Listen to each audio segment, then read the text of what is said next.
So our first question comes from Jennifer A. from Reading, Pennsylvania. And Jennifer A. is working on the exercises for the Basic Cozy Grammar course, and she had a question about pronouns. And so she shared two sample sentences from the exercises in which they were asked to identify the pronouns. And so one of those sentences was, "You will find several over there." And another of these sentences was, "She made it herself and put it here." And let me see if I can pull these sentences up so you can see them. So hopefully you should be able to see now. Here are the two sentences from the exercise. There is, "You will find several over there," and "She made it herself and put it here." And Jennifer writes, they had seen for the first sentence that you, let me see if I can underline it with some interesting color.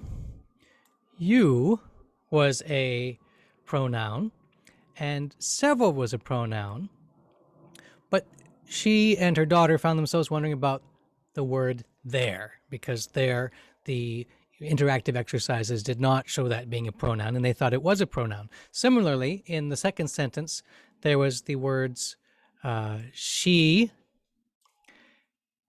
it, herself, and it that they identified as being pronouns, and that made sense to them. But they also thought, what about this word here?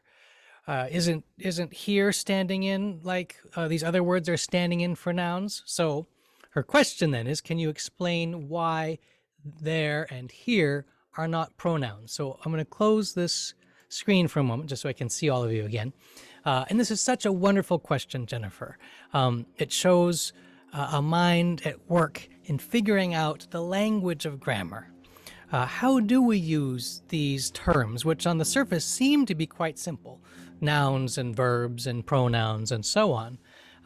But the more we start to work with these words and try to understand how they apply to actual language, actual examples, we can find ourselves having questions exactly like this one. So I first of all commend you for your question, and I commend you for sharing your question. And so let's look at those examples again, and I'll show you why they are not pronouns, but are something else. And I'll show you what that something else is. So let's take a look at this sentence again.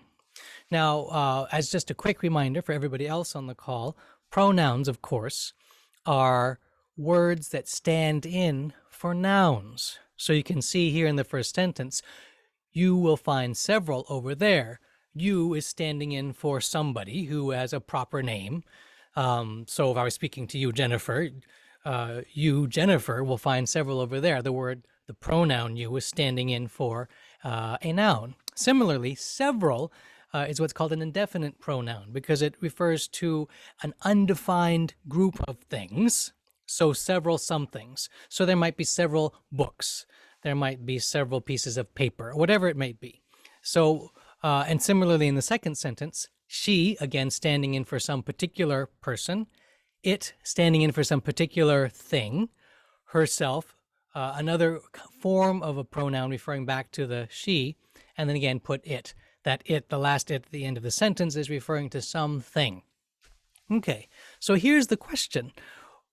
We have, let me find, I know there's let's find a circle and let's use a different color. Let's use purple.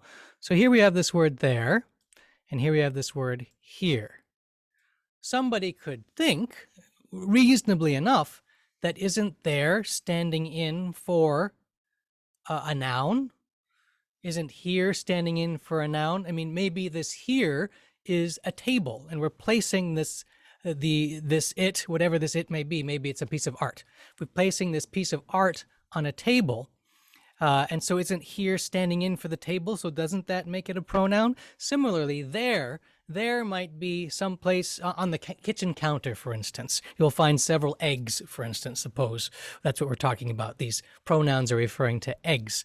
Several eggs over there, and there's the kitchen counter. So doesn't there refer to the kitchen counter? Well, that's a very logical and reasonable way to proceed. However, there and here are a special class of words, not pronouns, but adverbs. So, adverbs, I'm going to stop sharing the screen here so I can look at you all again. Adverbs. So in fact, here and there are adverbs rather than pronouns. Adverbs, as a review or as a reminder, are words that describe or modify verbs or adjectives or even other adverbs. They answer questions such as how, when, why, and where. And this, in fact, is our key sentence, if you will, or our key question to figure out what kind of words here and there are. Both here and there answer the question where. And because they answer the question where in relationship to the verb, they are adverbs. Well, I'm going to pull those example sentences up one last time so you can see. So what is the verb in this sentence? The verb here is, let's use a different color for our verb. Our verb is a verb phrase, will find. So you will find, where will you find what you're finding? There. So the there tells us, it modifies the verb will find, or the verb phrase. Similarly, she made it herself and put it. Where did she put it? She put it here. Here answers the question where, therefore it too is an adverb. So, Jennifer, I hope that gives you a better sense why here and there are adverbs rather than pronouns. And please feel free to follow up if you have any further questions. I think it's a wonderful question. And I look forward to seeing how your own adventure in grammar and language with your daughter continues.